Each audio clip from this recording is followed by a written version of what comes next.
اعوذ باللہ من الشیطان الرجیم بسم اللہ الرحمن الرحیم رب اشرح لی صدری ویسر لی امری واحلل عقدۃ من لسانی یفقہوا قولی۔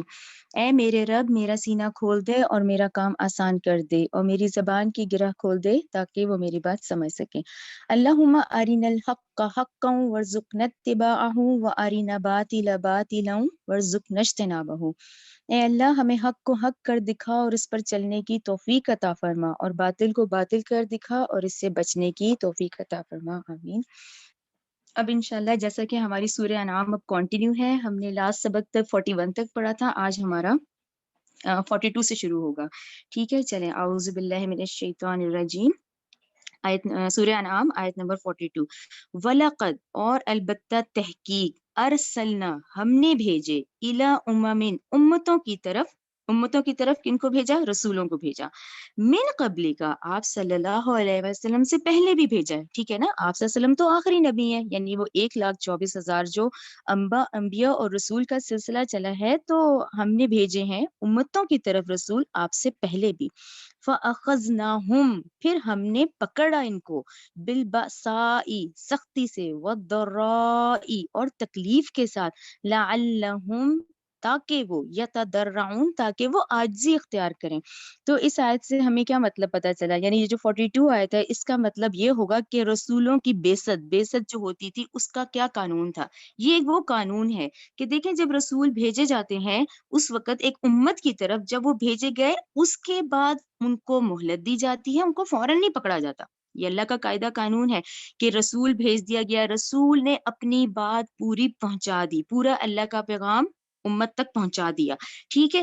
اچھا پھر اللہ تعالیٰ کہہ رہے ہیں کہ ہم نے ان کو پکڑا کچھ سختی میں بھی کچھ تکلیف میں تاکہ یہ عاجزی کریں۔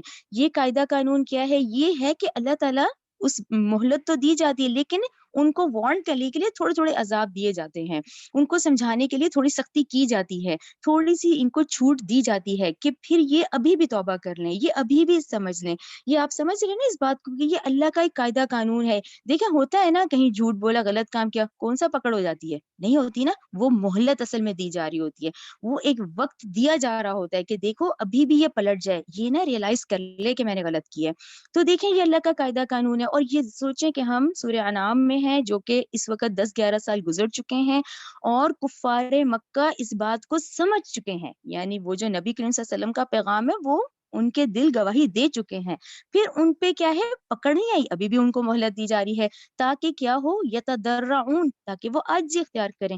تو 42 کا مطلب ہمیں یہ ہوا، جیسے ایک چھوٹا سا ہم پوائنٹ لکھ دیتے ہیں کہ بھی ہم نے شاید یہ دیکھا کہ یہ جو بیست کا قانون ہے وہ یہ ہے کہ اللہ تعالیٰ جب یہ امت اس طرح سے یہ جو جن پہ بھیجا جاتا ہے ان کو کیا ہلکے ہلکے چھوٹے چھوٹے عذاب، چھوٹی چھوٹی سختیاں دی جاتی ہیں کہ یہ عاجزی اختیار کریں، ٹھیک ہے نا۔ آیت نمبر 43 دیکھیں، فلولا پھر کیوں نہ، اذ جب، جاءہم آیا ان پر، بأسنا ہمارا عذاب، تضرعوا تو انہوں نے عاجزی کی، پھر کیوں نہیں انہوں نے کی، ٹھیک ہے نا، ولیکن لیکن قست کیا ہوا تھا، قست سخت ہو گئے تھے، قلوبہم ان کے دل، وزین اور مزین کر دیا تھا، لہم ان کے لیے، شیطانو شیطان نے، ما کانو یعملون جو کہ وہ عمل کر رہے تھے۔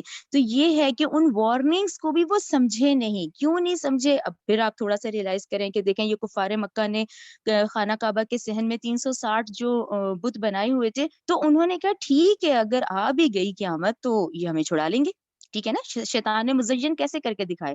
اچھا یہ ہم لوگ کیا کرتے ہیں، ہم خاص کر جو آج کی امت ہے، ہم نے تو اتنا لائٹ لیا ہوا ہے نا کہ ہم ہر حال میں ہم نے اللہ تعالیٰ کی ایک صفت پکڑی ہوئی ہے کہ اللہ جی بڑا رحیم و کریم ہے، سب رحمت ہو جائے گی، کچھ نہیں ہوتا جی، سب گناہ معاف ہو جائیں گے۔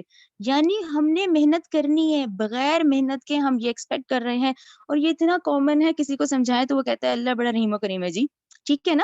جبکہ اس قرآن میں ایک رولز اینڈ ریگولیشنز ہمیں ملتے ہیں، ایک قاعدہ قانون کے تحت چل رہا ہے، تو اللہ رحم کرے گا تو ہمیں بھی چاہیے کہ محنت کریں۔ تو یہاں اللہ تعالیٰ نے کیا کیا، یہ شیطان ان کو مزین کر کے دکھا دیتا ہے ان کے عمل، وہ عمل جو یہ کر رہے ہیں، یعنی یہ ان وارننگز کو نہیں سمجھتے، یہ پھر کیا ہوتا ہے، پھر دیکھیں اچانک پھر پکڑ آتی ہے، پھر پکڑ آتی ہے. یعنی ان کفار مکہ کو بھی دیکھا جائے تو مکہ کے 12 سال اور آگے پھر 2 سال مدینہ کے ان کو ملے، یعنی ان کو 14 سال بعد پھر ان کی پکڑ آئی، جبکہ ان پہ اتمام حجت ہو چکا تھا.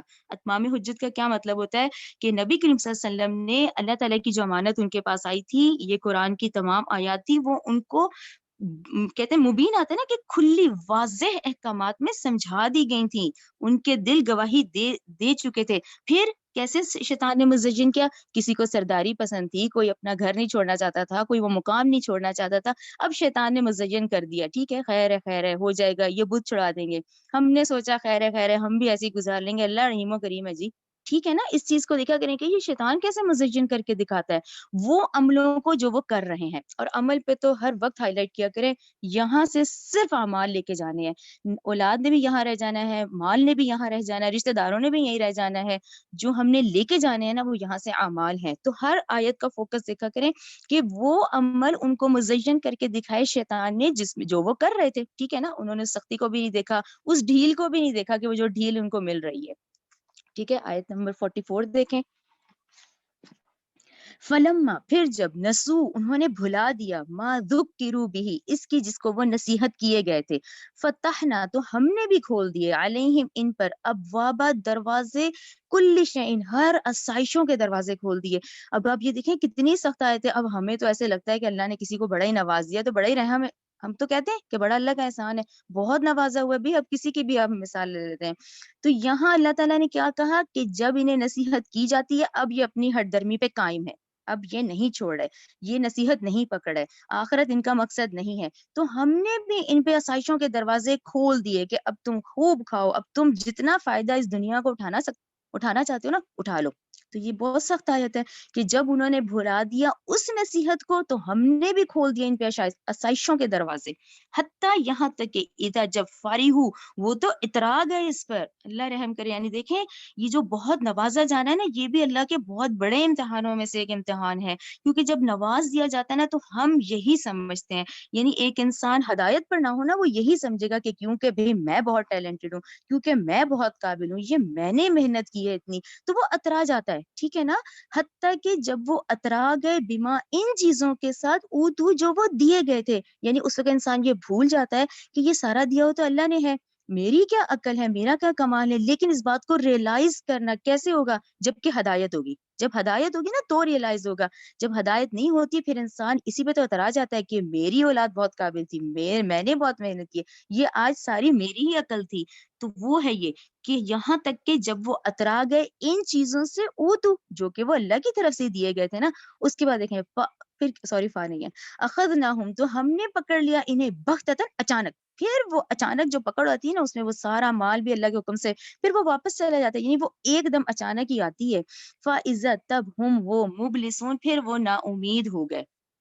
ٹھیک ہے نا، یہ کلیئر ہو گیا نا کہ پھر وہ مایوس ہو گئے کہ جبکہ وہ دیا ہوا تو اللہ کی طرف سے تھا. تو یہاں اللہ جب بہت نوازے، یہ بھی اللہ کے امتحانوں میں سے ایک امتحان ہے، اور جب لے وہ بھی اللہ کے امتحانوں میں سے امتحان ہے. یعنی دونوں امتحان ہے. لیکن یہ ہمیں کیسے ریئلائز ہوگا؟ لٹرلی یہ ان آیات سے ہمیں ریئلائز ہوتا ہے. دیکھیں یہ آیات کیا ہیں؟ یہ آیات آپ اپنے خالق کے، اب آپ کا خالق آپ سے بات کر رہے ہیں. ٹھیک ہے، کہتے ہیں نا قرآن میں اللہ ہم سے بات کرتے ہیں، نماز میں ہم اللہ سے بات کرتے ہیں، ہماری سرگوشیاں ہوتی ہیں. یہاں اس وقت آپ کا خالق آپ سے مخاطب ہے، یہ اللہ ہم سے بات کر رہا ہے کہ دیکھو ابھی بھی سمجھ جاؤ کہ جب بہت دیا جاتا ہے ہم اس میں، ہماری کیا غلطی ہوتی ہے؟ ہم تو سمجھ لے جاتے ہیں کہ اسی کو سب مل گیا، مجھے ہی نہ ملا. ہم تو اس چھوٹی سوچ پہ نکل جاتے ہیں. جبکہ جس کو بہت دیا گیا ہے تو کہیں نہ کہیں اس نے اللہ کی نصیحت سے وہ دور ہوا ہے، تو اللہ نے بھی کہا اب تم کھاؤ پیو، اب تم عیش کر لو، جو فائدہ اٹھانا ہے نا اس دنیا کا تم اٹھا لو. تو پھر وہ اترانے لگتے ہیں، اتراتے ہیں تو ہم بھی پھر ان کو پکڑ لیتے ہیں، تب وہ مایوس ہو جاتے ہیں. آیت نمبر 45، فقطع، چنانچہ کاٹ دی گئی، دابر، جڑ، قوم، اس قوم کی، الذین، جنہوں نے، ظلموا، ظلم کیا تھا، والحمد، اور ہر قسم کی جو تعریف ہے، للہ، اللہ ہی کے لیے ہے، رب العالمین، جو تمام جہانوں کا رب ہے. اس کا مطلب اللہ جب بہت نوازے تو اللہ کا شکر ہی ادا کریں اور اس کو اللہ ہی کے لیے نکالیں. اللہ نے بہت نوازا ہے تو ہم سیرت پڑھیں، دیکھیں سیرت میں حضرت عثمان، حضرت ابوبکر، ان کی اتنی مثالیں آتی ہیں، اتنی آتی ہیں کہ ان کو اللہ نے بہت نوازا تھا. جب بہت نوازا جائے تو انہی کو دیکھیں. یہ بھی نہیں ہے کہ دیکھیں جی نہیں نوازا جائے گا، بہت سارے مسلمان ہیں، بہت اللہ نے دیا ہے، تو اس کو خرچ کیسے کرنا ہے. ٹھیک ہے نا. اچھا جب کم ہے, کسی چیز کی کمی ہے, تب بھی بتا دیا گیا ہے کہ وہ اس طرح سے مینیج کر لو. دونوں حالت میں صبر کرنا ہے, شکر کرنا ہے, اور دونوں حالتیں اللہ کے امتحانوں میں سے ایک امتحان ہے, ٹھیک ہے نا. آیت نمبر 46, قل کہہ دیجئے, کل کہہ دیجئے, ارائیتم مجھے بتلاؤ, ان اگر اخذ اللہ چھین لے اللہ, ٹھیک ہے نا. اب یہ دیکھیں ان آرگنز کا کتنا ذکر آتا ہے قرآن میں, خاص کر کے میں کہتی ہوں ان آرگن, سینس آف آرگنز کا تو بہت ہی ذکر آتا ہے کہ اگر اللہ چھین لے, سمعکم تمہارے کان, و ابصارکم تمہاری آنکھیں, و ختم علی قلوبکم اور وہ مہر لگا دے تمہارے دلوں پر, ٹھیک ہے نا. اب یہ کان کتنی بڑی سماعت ایک نعمت ہے. دیکھیں آپ کی اللہ نے, بہت سارے ایسے لوگ ملتے ہیں جو جی اچانک سو کے اٹھے, وہ اکثر وہ نہانے کے بعد تو ہوتا ہے, آئے وہ کان میں پانی پڑ گیا, یہ اس طرح کی کنڈیشنز ہیں, وہ اللہ ہی کی طرف سے. اور ایک آرگن بھی اگر یہ دیکھیں, ایک سماعت چھین لی جائے, چاہے جی پیسوں کے ڈھیر لگائے ہوئے مال کے, اس کو کوئی اس تکلیف کو دور نہیں کر سکتا سوائے اللہ کے. تو یہاں اللہ نے کہا اگر اللہ چھین لے تم سے تمہارے کان, تمہاری آنکھیں, اور مہر لگا دے تمہارے دلوں پر, من الہ تو کون ہے معبود غیر اللہ, اللہ کے سوا, یاتیکم بہی جو لا دے تمہیں یہ چیزیں, کون واپس کرے گا. یعنی اس کا سوال کا جواب دو کہ کون ہے جو یہ سینس آف آرگن لے اور پھر یہ واپس کرے. اور جہاں یہ مہر کا ذکر ہے یہاں ضرور رکھا کریں. دیکھیں مہر ایسے ہی نہیں لگتی, مہر لگنے کے لیے پہلے اللہ تعالیٰ پورے انتظامات ہوتے ہیں, پوری ہدایت پہنچ چکی ہوتی ہے, پھر انسان اپنی ہر درمی اور دنیا, حب دنیا سب سے بڑا جراثیم ہے نا, حب دنیا بھی جب آ جاتی ہے نا آڑے, پھر یہ مہر لگتی ہے. یہ مہر بھی ایسی نہیں لگتی ہے, یہ مہر لگنے سے پہلے تمام ہدایات پہنچ چکی ہوتی ہیں اس انسان پہ, لیکن پھر بھی وہ لائٹ لے لیتا ہے, وہ پھر شیطان نے مزین کر دیے اعمال کو, تو بس پھر مہر لگتی ہے, ٹھیک ہے نا. تو اللہ نے کہا کون ہے جو اللہ کے سوا تمہیں یہ چیزیں لا کے دے گا. انظر آپ دیکھیے, کیفا کس طرح, نصرف دیکھیں ہم پھیر پھیر کے بیان کرتے ہیں, آیاتی یہ اپنی آیات, ثم پھر بھی ہم یصدفون وہ اعراض ہی کرتے ہیں. یہ وہی کیٹیگری ہے کہ دیکھیں جس نے نہیں بات ماننی, آپ ہر طرح سے سمجھا دیں گے, وہ پھر بھی منہ ہی پھیریں گے, ان کو بات نہیں سمجھ آتی. تو پھر یہ والی ایک کنڈیشن ہے, اور اس میں کیا آتی ہے پھر حب دنیا ہی آتی ہے, کہ یہ دنیا ہی کے معاملات ہیں جس کی وجہ سے ہم پیچھے ہٹ جاتے ہیں, جس کی وجہ سے کوئی نہ کوئی ایکسکیوزز آ جاتے ہیں.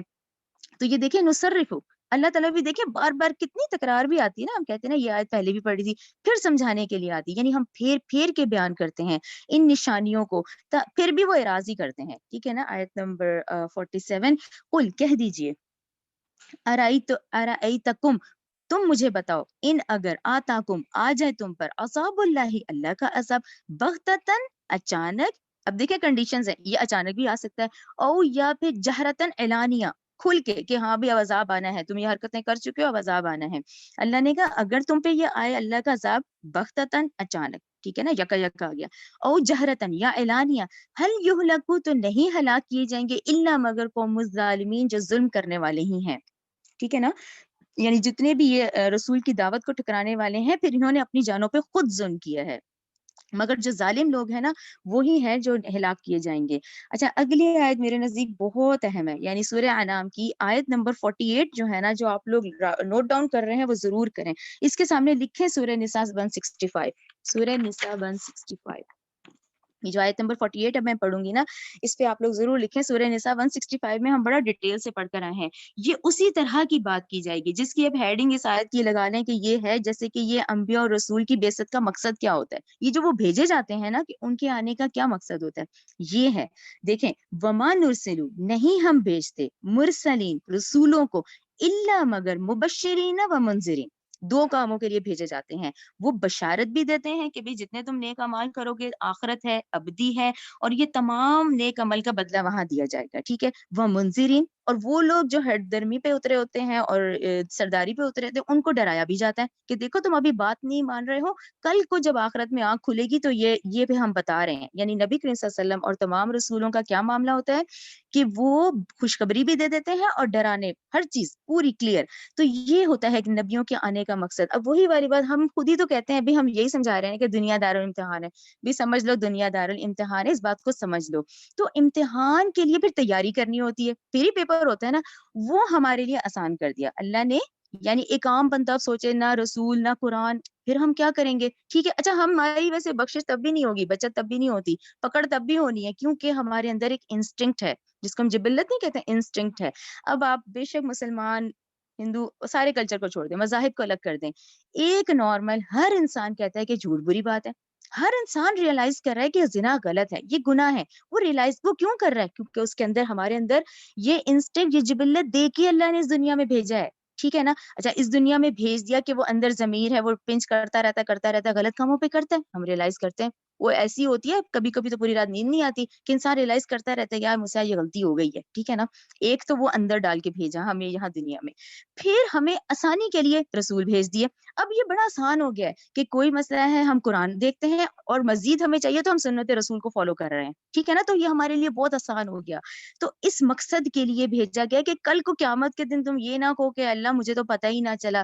یہ فکرہ کہنے کی ہمارے پاس گنجائش ہے ہی نہیں. اس کو ہم نا بالکل نکال دیں. کرنا ہمیں کیا ہے؟ اب اپنے دن کے سارے اعمال میں ہم قرآن کے ساتھ اپنی یہی تو کریکشن کر رہے ہیں کہ اچھا میں تو یہ کر رہا تھا، اصل تو یہ حکم ہے. اچھا، اس حکم کا ڈیٹیل چاہیے، سنت رسول کو ہم نے پکڑا تو ہمیں بات کلیئر ہو گئی. ہمیں بات کلیئر ہو گئی. تو یہ جو آیت 48 ہے ایگزیکٹ سورہ نساء 165 میں، یہ امتحان آسان کر دیا گیا ہے. ٹھیک ہے نا. اچھا، وہ کیوں آسان کر دیا گیا؟ کہ وہ کلیئر آیات ہے، آیات ہی ہم پڑھ رہے ہیں نا، انہی سے ہم سمجھ رہے ہیں کہ اچھا یہ ڈرانے والی بھی ہے، خوشخبری بھی دی جا رہی ہے. سائملٹینیس کنٹراسٹ انسان کے لیے دونوں رکھے ہیں. جہاں عذاب کی آیات آتی ہیں جنہیں دیکھ کے ڈر لگتا ہے، تو اس میں جنت کی بھی آیات آ جاتی ہیں کہ دیکھو اچھے عمل کرو گے تو یہ ملے گا. اور یہ کیوں ہم کر رہے ہیں؟ کیونکہ آپ کا اور میرا آخرت پر یقین ہے. جو ہم یہ کر رہے ہیں اس اعمال کا بدلہ ہمیں ملنا ہے. اس یقین ہی تو ہے تو جس پہ عمل ہو رہے ہیں. ٹھیک ہے نا. تو یہ وہ آیت ہے، آیت نمبر 48 اس لیے بہت اہم ہے کہ یہ رسول بھیجنے کا مقصد. ٹھیک ہے نا. جو ہم سورہ نساء 165 لکھ لیا کریں کہ یہ دیکھیں ہم وہاں بھی اس نقطے کو بڑا ڈیٹیل سے ہم نے پڑھا تھا. فمن، پھر جو شخص آمنا ایمان لے آیا. ٹھیک ہے نا. اب وہ نصیحت پہنچ گئی. رسول نے تو وہی، اس نے انذار بھی کر دیا اور یہ خوشخبری بھی سنا دی، دونوں بتا دیے. اب جو اس پہ ایمان لائے وہ اسلحہ اور اصلاح کی، فلا خوف، پھر نہ وہ خوف میں ہوگا، علیہم ان پر، ولا ہم یحزنون، پھر وہ غمگین نہیں ہوں گے. اور ہمارے لیے تو بہت ہی اہم ہے. آج تو ایک وہ بنا ہوا ہے نا ہر ایک کا، ڈپریشن، ٹینشن، ہر ایک سے بات کریں اس کے علاوہ کوئی بات نہیں ہے. جہاں یہ بات ہو اٹ مینس اس کا کنیکشن اللہ سے ابھی اسٹرانگ نہیں ہے، وہ اس بات کو نہیں سمجھا، وہ دنیا میں لگا ہوا ہے. تو یہ آیات پڑھ کے آپ کو بہت زیادہ، کیونکہ دیکھیں یہ آیات فطرت پر ہی ہے ساری. فطرت نہیں ہے یہ، ہمیں کتنا اچھا لگ رہا ہے، کتنا ہمیں کتنی خوشی ہو رہی ہے. کیوں؟ کیونکہ یہ روح کی غذا ہے. قرآن روح کی غذا ہے نا. تو دیکھیں وہ خوف نہیں ہوگا، وہ غمگین بھی نہیں ہوگا جس نے اس نقطے کو سمجھ لیا. اور یہ سب دیکھیں اللہ کی توفیق سے ہوگا. یہ جو ہدایت ہے نا، وہ اللہ تعالیٰ نے کہا نا سب کچھ بن مانگے دوں گا. ہدایت میں تو کوشش کرنی ہے، اور اس کوشش میں تم آؤ گے پھر سب آسانی ہے. آپ ایک قدم آئیں گے اللہ 10 آئے گا، آپ چل کے آئیں گے اللہ دوڑ کے آئے گا. ٹھیک ہے نا. حدیث قدسی ہے یہ. تو یہ جب آیات ہے اس پہ ریئلائز کریں کہ میں اس میں کہاں پر ہوں. ٹھیک ہے نا. کیونکہ ہم تو پڑھ رہے ہیں نا، دیکھیں پڑھ بھی رہے ہیں. اس کو پڑھنے کے باوجود بھی اگر غمگین ہے تو، اور دنیا کی ٹینشنیں ہم نے پالی ہوئی نا، تو ہم ضرور ریئلائز کریں کہ کہیں نہ کہیں پھر کوئی ہے. اس کا مطلب ہم اس طرح نہیں، ہمارا کنیکشن اس طرح اسٹرانگ جس طرح کے ہونا چاہیے. ٹھیک ہے نا.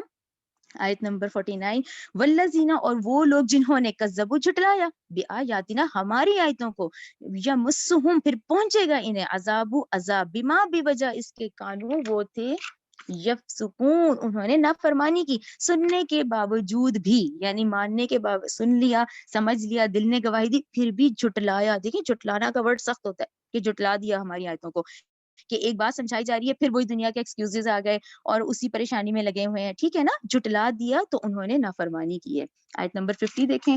اچھا، قل، کہہ دیجئے، لا اقول، نہیں میں کہتا، لکم، تم سے، عندی، میرے پاس، خزائن اللہ، اللہ کے خزانے ہیں. یہ پھر اب وہی 12 سال ذہن میں لائے، وہ مکی دور، وہ زمانہ ذہن میں لائے کہ وہ جو ان کی ڈیمانڈز تھیں کہ ہماری ڈیمانڈز پوری کرو. کس کی؟ کفار مکہ کی. کہ بھئی اگر تم اپنے آپ کو رسول کہہ رہے ہو تو ہماری ڈیمانڈز پوری کرو، یہ ہمیں وہ ہنسی ہنسی معجزات دکھاؤ. تو یہ سمجھے اب کہا جا رہا ہے کہ نہیں میں کہتا تم سے کہ میرے پاس اللہ کے خزانے ہیں. ولا عالم، نہ میں جانتا ہوں غیب. دیکھیں نبی کریم صلی اللہ علیہ وسلم خود کہہ رہے ہیں کہ ان سے کہلوایا جا رہا ہے کہ ان سے کہو کہ میں تو کوئی غیب کا علم نہیں رکھتا. تم مجھے کہہ جا رہے ہو کہ جی 10 سال ہو گئے ہیں اب عذاب لے کر آئیں. وہ کون سا عذاب ہے؟ آپ ہمیں ڈرا رہے ہیں. تو اب کیا کہا جا رہا ہے؟ قل، کہہ دیجئے ان کو کہ میرے پاس تو کوئی اللہ کے خزانے نہیں ہے. نمبر 1، نہ میں جانتا ہوں غیب کا علم. ولا اقولو، نہ میں یہ کہتا ہوں، لکم، تم سے، انی ملک، نہ میں تم سے کہہ رہا ہوں کہ میں فرشتہ ہوں. ٹھیک ہے نا, میں تو ان میں سے کوئی ایسی بات نہیں کر رہا. ان اتبعو, نہیں میں پیروی کرتا, الا مگر ما یوحا الیہ, وہی جو میری طرف نازل ہو رہی ہے, میں تو صرف وہ پیغام آگے پہنچا رہا ہوں. قل, کہہ دیجئے, حل کیا یستوی, برابر ہے, اعمیٰ والبصیر. یہ والی مثال بھی دیکھیں کتنی آتی ہے, اور ہم تو کہتے ہیں کہ بھئی ایک اندھا ہے جس نے ساری عمر دیکھا ہی کچھ نہیں, اور ایک جو ہے جسے اللہ نے آنکھیں دی ہیں تو وہ بصیر ہے. تو یہاں وہی مطلب ہے, ایک وہ جو ایمان والا ہے, ایک جس میں نہیں پہنچا, یہ ایسے ہی کلیئر ہے جیسے ایک اندھا ہے اور ایک آنکھوں والا ہے. تو کیا برابر ہو سکتے ہیں نابینا اور بینا؟ افلا تتفکرون, تو کیا پھر بھی تم غور و فکر نہیں کرتے؟ تو یہ غور و فکر کرنے والی آیات ہیں, ٹھیک ہے نا. یعنی اس کو ہم کیا کہیں گے کہ میرا دعویٰ ہے کہ میں اللہ کا بندہ ہوں, میں بشر ہوں, مجھ پہ وحی آتی ہے, مجھے مامور کیا گیا ہے کہ تمہیں خبردار کر دوں, اور وہ کام میں کر رہا ہوں, ٹھیک ہے نا. اب جو تم ڈیمانڈس کر رہے ہو, تو نہ تو مجھے غیب کا علم ہے, نہ میرے پاس اللہ کے خزانے ہیں, نہ میں فرشتہ ہوں, تمہاری طرح بشر ہوں. کتنا ہے, مجھ پہ وحی آ رہی ہے, اور میں وہ پیغام اب آگے پہنچا رہا ہوں. Right, clear. آیت نمبر 51 دیکھیں. وَأَنذِرْ, اور آپ ڈرائیں, بِهِ, اب بِهِ پہ تو آپ لوگ قرآن لکھ لیا کریں, بِهِ اس کے ذریعے سے. دیکھیں کتنی کتابیں ہیں دنیا میں نا, ہم ایک دوسرے کو سمجھاتے بھی ہیں اور بہت سب کو پسند بھی ہوتی ہیں بکس پڑھنا. یہاں پر ڈرانا بِهِ اس قرآن کے ذریعے سے, یعنی کہ جو علم, جو نصیحت اس قرآن سے ہے نا, اس کی تو جیسے بات ہی الگ ہے کہ یہ کہا جا رہا ہے کہ آپ ڈرائیں اس کے ذریعے سے. کسی بھی اس قرآن کے ذریعے سے, الذین, ان لوگوں کو جو یخافون, ڈرتے ہیں, این یحشروا, کہ وہ اکٹھے کیے جائیں گے, الی ربہم, ان کے رب کی طرف. اچھا, اب یہاں پر یہ جو ہے نا رب کی طرف کا ہے معاملہ, کہ ان لوگوں سے جو ڈرتے ہیں کہ وہ اپنے رب کی طرف اکٹھے کیے جائیں گے. یہ مکی دور ہے نا, یہ مکی دور میں وہی کفار مکہ ہیں کہ بھی جو نہیں ایمان لے رہے. تو یہاں پر آپ لوگ ذہن میں رکھیں, جو مشرکین عرب کا وہ جو عقیدہ تھا نا, ان میں سے کچھ تھے جو کہتے تھے کہ بھئی یہی دنیا کی زندگی ہے, جو ہم ابھی پڑھ کر آئے ہیں بالکل ابھی پچھلے سبق میں, تو ہم نے نہیں اٹھا جانا. لیکن میں ایسے لوگ تھے مشرکین عرب میں سے جو کہتے تھے کہ بھئی اگر اٹھائے بھی گئے نا تو ہمارے باطل ہمیں چھوڑا دیں گے. کہ ان کا ذکر ہے کہ بھئی وہ ڈرتے ہیں, ٹھیک ہے, ایک دن, ایک ہے حشر کا دن, حشر مینس جمع کر جانا, وہ دن جس میں جمع کر دیا جائے گا اپنے رب کی طرف, ٹھیک ہے نا. یہ ان کے عقیدے کا ذکر ہے, جو کہتے تھے کہ بھئی اگر ہم اٹھائے بھی گئے تو ہمارے باطل جو ہیں معبود ہمیں بچا لیں گے. اب دیکھیں, لیسا, نہیں ہوگا, لہم, ان کا, من دونہ, اس کے سوا, ولیین, کوئی دوست, ولا شفیع, نہ کوئی سفارشی, لعلہم یتقون, تاکہ وہ تقوی اختیار کریں. یعنی وہ لوگ جو ان باطل معبودوں کے پیچھے پڑے ہوئے ہیں اور یہ سمجھ رہے ہیں کہ یہ ان کو چھڑا دیں گے, تو اللہ نے کہا وہ جو ایک دن آنا ہے نا جس میں تم اکٹھے کیے جاؤ گے, اس دن اللہ کے سوا نہ کوئی دوست ہوگا اور نہ کوئی سفارشی, اس دن یہ باطل تمہارے کوئی کام نہیں آئیں گے. تو دیکھیں یہ سمجھانے کا انداز ہے, ٹھیک ہے نا, کہ ابھی بھی سمجھ جاؤ, یعنی کوئی حاجت ہو, کوئی بات ہو, ڈائریکٹ اللہ سے مانگے. یہ سفارشیں اور یہ چیزیں اور یہ سمجھنا مجھے چھڑا دے گا, یہ کر لے گا, اس سے بہتر کیا ہے کہ اللہ ہی اس دن ولی ہوگا اور اس دن کوئی سفارشی نہیں کام آئے گا, ٹھیک ہے نا. تاکہ تم تقوی اختیار کرو, سمجھانے کا مطلب تاکہ تم اس بات کو سمجھو اور تقوی اختیار کرو. آیت نمبر 52 دیکھیں. اچھا, آیت نمبر 52 دیکھیں, ولا تطردی, یہ بہت اہم آیت ہے, اور مت دور کریں آپ, یعنی نبی کریم صلی اللہ علیہ وسلم کو کہا جا رہا ہے مت آپ دور کریں, الذین, ان لوگوں کو جو یدعون, پکارتے ہیں, ربہم, اپنے رب کو, بالغداتی والعشی, صبح بھی شام بھی, یریدون وجہ, وہ کون سے لوگ ہیں, وہ چاہتے ہیں اس کا چہرہ. اچھا, یہاں میں نے اس لیے سلیش کیا تھا ابھی نوٹس میں, اس کو آپ سلیش کر دیں, اتنی بات پہلے سمجھیں, اور اس بات کو جتنی میں نے بھی آیت کی ترجمہ بتایا اس میں آپ لوگ لکھیں سورہ بقرہ 207, تاکہ یہ بات آپ کو سمجھ آ جائے کہ اللہ تعالیٰ کہہ رہے ہیں کہ مت آپ دور کریں ان لوگوں کو جو پکارتے ہیں رب کو صبح و شام, اور وہ صرف اللہ ہی کا چہرہ چاہتے ہیں. اچھا, یہ اتنا اہم نکتہ ہے کہ جب آپ لوگ انشاءاللہ سورہ اعراف پہ اور تمام رسولوں کی جب پڑھیں گے نا, کہ جب تمام رسول آتے تھے اور وہ اپنی امت کو کیا کہتے تھے, پھر وہ تبلیغ کا سلسلہ شروع ہوتا تھا, تو وہاں اب یہ دیکھیں اللہ کی طرف سے ہوتا ہے. اب ہر رسول جب بھی آتا تھا تو جو پہلے ایمان لانے والے ہوتے تھے نا, جو رسول کی بات پہ لبیک کہنے والے لوگ ہوتے تھے, وہ مفلس ہوا کرتے تھے. کلیئر, کہ جب بھی ایک رسول کی جب دعوت شروع ہوتی تھی, ہم نبی کریم صلی اللہ علیہ وسلم کا تو دیکھتے ہیں نا سیرت سے, اب یہ سیدنا بلال, حضرت سمیہ, حضرت عمار, حضرت یاسر, سب غلام طبقہ تھا, غلام طبقہ جلدی ایمان لایا تھا, ٹھیک ہے نا. اتنا آیت کا سمجھ آیا نا, کہ وہ لوگ جو ایمان لانے والے ہوتے تھے رسول کی دعوت کا, وہ سب سے پہلے جو ہوتے تھے یہ مفلس لوگ ہوتے تھے. اچھا اب جب یہ ان کی مجلس میں بیٹھے ہوتے تھے تو یہی نقطہ ایز اٹ از حضرت نوح کا معاملہ بھی تھا. حضرت نوح ضرور یاد رکھا کریں, انسانیت کے جو پہلے رسول ہے نا وہ حضرت نوح علیہ السلام ہے. انسانیت کے آخری رسول نبی کریم صلی اللہ علیہ وسلم ہے, ٹھیک ہے نا. حضرت آدم نبی تھے, رسول نہیں تھے, رائٹ. اچھا اب رسول کی دعوت آئی, ان پہ لبیک کہا, اب وہ مفلس لوگ ہوتے تھے. اسی طرح جب حضرت نوح کا معاملہ آپ پڑھیں گے نا, ان کا بھی یہی تھا. وہ کہتے تھے کہ حضرت نوح کو کہ آپ کے ایمان والے یہ جتنے مفلس ہیں, یہ غلام ہیں, ہم کیسے ان کے ساتھ بیٹھ جائیں؟ بھی ہم سردار ہیں, ہمیں اتنا نوازا ہوا ہے, یہ گھٹیا قسم کے لوگ ہیں, ہم نہیں ان کے ساتھ بیٹھ رہے.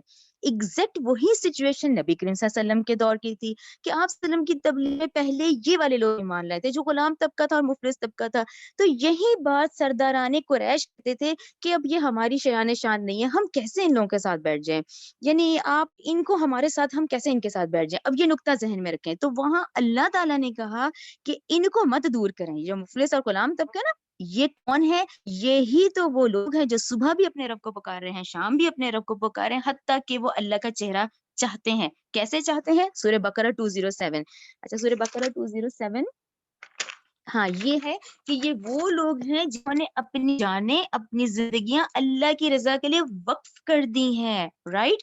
کلیئر ہوا؟ یہاں تک اتنا حصہ اس کو سلیش کر دیں کہ یہ وہ مفلس طبقہ تھا, وہ غلام طبقہ تھا. تو اللہ تعالیٰ نے کہا اب آپ ان کو دور نہیں کریں گے, کیونکہ یہی تو وہ لوگ ہیں جنہوں نے اپنی جانیں اور زندگیاں اللہ کے لیے وقف کر دی ہیں, رائٹ. سلیش ہو گیا. اگلا حصہ دیکھیں, ما علیکا, نہیں آپ صلی اللہ علیہ وسلم کے ذمہ, من حساب, ان کا حساب, من شیئن, کچھ بھی, وما, اور نہیں ہے, من حسابکا, آپ کے حساب میں سے, علیہم, ان کے ذمے, من شیئن, کچھ بھی. ٹھیک ہے نا. یہاں سے ہمیں کیا پتہ چلا کہ رسول کا کام ہے, دیکھیں بار بار آتی ہے, اور یہ ایز اے دائی بھی بہت بڑا پوائنٹ. ایز اے دائی دیکھیں نا, اب دائی تو وہی ہوتا ہے نا جو اللہ کا پیغام آگے پہنچائے. تو اس کے لیے بھی ہے کہ اللہ تعالیٰ نے کہا آپ کا کام ہے, ہم یہی پڑھ کے ہیں نا یہ ابھی 48 میں, کہ آپ بشارت دیں اور آپ ڈرا دیں. یہ دونوں کام آپ نے کر دیے. آپ نے امیر طبقے کو بھی بتا دیا, آپ نے غریب طبقے کو بھی بتا دیا. مفلس جو ہے وہ ایمان لے ہیں, بس آپ کا کام اتنا ہے. اب آگے امتحان شروع ہوگا ان دونوں کا, یعنی ہاتھ نہیں پکڑ پکڑ کے اسلام لایا گیا, یہ ہدایت دے دی گئی, نصیحت پہنچا دی گئی. تو اللہ نے کہا اب آپ کے ذمہ نہیں ہے, اب میرا حساب ہے کہ میں ان کو دیکھوں گا کہ یہ مفلس طبقہ ایمان لایا, اس نے کتنی ایفرٹ کی, اور یہ جو ایمان یہ جو سردار طبقہ ہے, جو امیر طبقہ ہے, جو سمجھتا ہے کہ اب ہمیں بہت نواز دیا گیا ہے اور یہ ہم بہت امیر ہیں, تو یہ طبقہ جو ہے یہ کیسے ایمان نہیں لا رہا, اس وقت اس کی کیا وجوہات ہیں, یا ان کے امتحانات ہیں. تو یہ کلیئر ہو گئی نا آیت کہ آپ کے ذمہ نہیں ہے, ٹھیک ہے, نہ ان کے حساب میں نہ ان کے حساب میں. اب ان سے حساب لینا جو ہے وہ ہمارا کام ہے. اس پہ وہ ضرور دعا یاد رکھا کریں, وہ اللہم حاسبنی حسابا یسیرا, کہ یہ حساب ہیں, یہ ہم نے اپنے اعمال کے سب حساب دینے ہیں. تو اللہ تعالیٰ اس دن ہمارے اعمال اور یہ ہمارے لیے بہت آسان کر دے. اللہم حاسبنی حسابا یسیرا, آپ میں سے بہت لوگوں کو آتی ہوگی یہ دعا. تو یہ وہ حساب ہے. اللہ نے کہا یہ آپ کے ذمہ نہیں ہے, آپ اپنا کام کر لیں. آپ ایگزیکٹ جو امانت ہے نا جو پہنچی ہے اس کو آگے پہنچا دیں. اب نہ ان کے ذمہ ہے نہ ان کے. اب ہم دیکھیں گے کہ یہ کون سا طبقہ ہے اور جو ایمان لا رہا ہے اور جو نہیں لا رہا ہے, ان کی کیا وجوہات ہیں. ٹھیک ہے نا, ہر شخص کی اپنی کمائی خود ہے. ٹھیک ہے. اچھا پھر آگے دیکھیں, فتطردہم, کہ آپ دور کریں ان کو, فتکونا, تو کیا ایسا ہے کہ آپ ہو جائیں گے من الظالمین, ظالموں میں سے. ٹھیک ہے نا. تو آپ نے ان کو دور نہیں کرنا. اب یہ ان کے ایمان کے لیول ہیں. اب یہ ان کا ہے کہ کس نے کتنی نصیحت پکڑی, اور آج کیا یہ اس وجہ سے نہیں آ کے بیٹھ رہے کہ یہ مفلس لوگ ہیں, جبکہ مفلس اور جو غلام طبقہ اس کے بارے میں اللہ نے کہا یہی تو وہ ہے جو صبح شام اللہ کا چہرہ چاہتے ہیں. ٹھیک ہے نا. اچھا یہ بات ابھی کنٹینیو ہے, اس بات کو مزید ایکسپلین کیا جا رہا ہے, یعنی 53 میں, وَكَذَلِكَ, اور اسی طرح, فتنا, یہ ہم نے ان کو فتنے میں ڈالا ہے, بعدہم ببعدن, ایک دوسرے سے کے ذریعے. کیسے, اس کو آپ اتنے حصے کو سلیش کر کے لکھیں کہ اللہ تعالیٰ نے یہ فتنے میں جو ڈالا ان کو ایک دوسرے کے ذریعے. یہ کیا ہے؟ یہ اللہ کی آزمائش کا طریقہ ہے. ٹھیک ہے نا, یہ آزمائش کا طریقہ ہو گیا نا, کہ اچھا جس کو نہیں دیا وہ بھی اللہ نے نہیں دیا, جس کو بہت نوازا اس کو بھی اللہ نے نوازا. اب یہ ان دونوں کا امتحان ہو گیا. جو بہت امیر ہے وہ یہ سمجھ رہے ہیں کہ جی ہم تو بہت امیر ہیں, اب ہم کیسے ان کے ساتھ بیٹھیں. تو دراصل یہ ہم نے ان کو فتنے میں ڈال دیا, ان میں سے ایک دوسرے کے ذریعے سے. ٹھیک ہے نا. لیقولوا, تاکہ وہ کہیں, اہؤلاء, کیا یہی لوگ ہیں, من اللہ, احسان کیا اللہ نے, علیہم, ان پر, من بیننا, ہمارے درمیان. ٹھیک ہے نا, یہ بات سمجھ آئی کہ کوشچن مارک ہے کہ انہوں نے, وہ جو امیر طبقہ ہے وہ کہہ رہا ہے کہ اللہ نے احسان کیا نبی کریم صلی اللہ علیہ وسلم پر. اچھا, اب نبی کریم صلی اللہ علیہ وسلم کا معاملہ سیرت سے ہمیں پتہ چلتا ہے, قریش کا کوئی عہدہ آپ کے پاس نہیں تھا, کوئی اس طرح کا اسٹیٹس, اس چیزیں نہیں تھی نا, جبکہ سرداران قریش تو تھے دوسرے. وہ کہنے لگے اتنے سارے سرداروں میں یہ احسان ہمارے سے درمیان میں ان کو کیا گیا, یعنی یہ آیت اس طرح سمجھ آ گئی نا, تاکہ وہ کہیں. اب یہ فتنہ ہو گیا نا ان کے لیے کہ انہوں نے بات اور نصیحت نہیں پکڑی, بلکہ ان کی سرداریاں ان کے آڑے آ گئیں. یعنی شیطان نے جو مزین کیا وہ تو ان کی سرداریاں تھیں. انہوں نے کیا سوچا کہ ہم اتنے سارے لوگوں میں اللہ کا احسان ان پر ہو گیا, ٹھیک ہے نا, کہ تاکہ وہ کہیں کیا یہی لوگ ہیں کہ احسان کیا اللہ نے ان پر ہمارے درمیان میں سے, یعنی ہمارے درمیان میں سے ان کو چنا جن کے پاس کوئی منصب نہیں ہے, لیکن اب رسالت اللہ نے کدھر دی, وہ نبی کریم صلی اللہ علیہ وسلم کو دی. تو یہ اصل میں امتحان پڑ گیا ان لوگوں پر. اور وہ کیا سمجھ رہے ہیں کہ ہم پہ اللہ کا بڑا احسان ہے, کیونکہ بھئی اللہ نے ہمیں بہت نوازا ہے, بڑی سرداریاں ہیں, مال ہے, دولت ہے, اولاد ہے. اس احسان کا مطلب انہوں نے ایسے لیا, ٹھیک ہے نا, کہ بھئی ہم تو بہت امیر ہیں, بھی آخر ہمیں اللہ کا احسان ہی ہے نا کہ اللہ نے اتنا نوازا ہے. تو یہ اصل میں اس فتنے کی شکل ہے, ٹھیک ہے نا. لیسا, کیا لیسا نہیں ہے اللہ بعالم, خوب جاننے والا, بالشاکرین, شکر کرنے والوں کو. ٹھیک ہے نا, یہ 53 ہے. تو کیا اللہ سے زیادہ واقف نہیں ہے جو واقعی اس کا شکر ادا کرنے والے کون ہیں ان میں سے. اچھا, اب دیکھیں اگلی جو آیت ہے, آیت نمبر 54, آیت نمبر 54. وَإِذَا, اور جب جاءَکَ, آئے آپ کے پاس, الذین, وہ لوگ, یؤمنون, جو ایمان رکھتے ہیں. تو کون سے لوگ ایمان رکھتے ہیں؟ وہی والے جو غریب مومن تھے. مومن تو وہ گئے نا, مومنین تو وہ تھے جو ایمان لے آئے تھے, جو بے شک وہ غلام کا تھا, بے شک وہ غریب طبقہ تھا. اب ان کی بات ہو رہی ہے کہ جب وہ آئے, وہ لوگ جو ایمان رکھتے ہیں ہماری آیتوں پہ, فقل, تو آپ کہیں سلام. تو یہ بتا دیا گیا کہ بھی جب یہ مفلس یا غلام طبقہ جب ایمان لائے تو ان کو کیا کہیں, سلام, سلام ہو, علیکم, تم پر, کتب, لازم کر لیا ہے, ربکم, تمہارے رب نے, علی نفسہ رحمہ, اپنے نفس پر مہربانی کرنا ان پہ لازم کر دیا ہے, ٹھیک ہے نا. انہو, بے شان ہے یہ, من, جو شخص, عمل, عمل کرے, من, تم میں سے, سوء, برا, بجہالت, جہالت سے, ثم, پھر تابا, وہ توبہ کر لے, من بعد ہی, اس کے بعد, وہ اصلح, اور وہ اصلاح کر لے, فانہو, تو یقیناً وہ, غفور الرحیم, بہت بخشنے والا اور نہایت رحم کرنے والا ہے.